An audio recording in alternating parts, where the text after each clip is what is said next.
cút nê dấu chân tí ca anh liền ngân nạc lệ đốt nạc ni thiên lung ngã át giảm e thăng chát anh đai khâu lại lâu sơ mi theo việc tên đi bôi ba nó xuống bờ na anh vang tê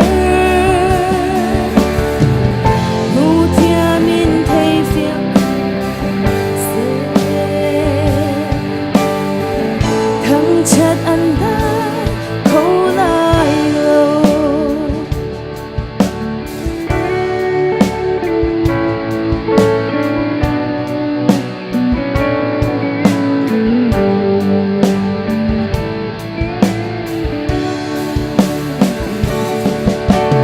really thì tôi lệ ra việc thế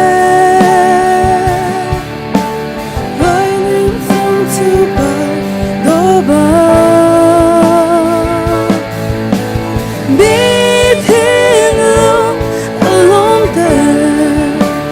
dẫu chừng lâu anh ý tôi mà giờ mi theo về tên đi bôi ba nó xuống bờ na anh lang đời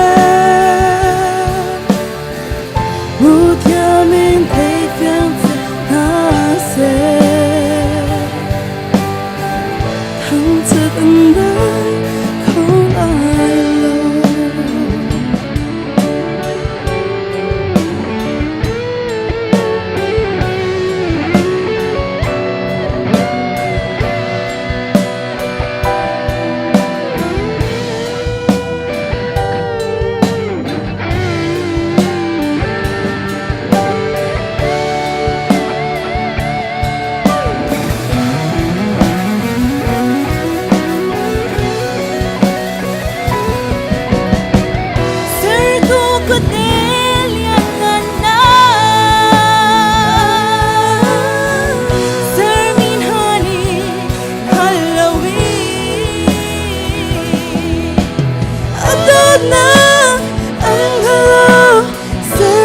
thăng chất anh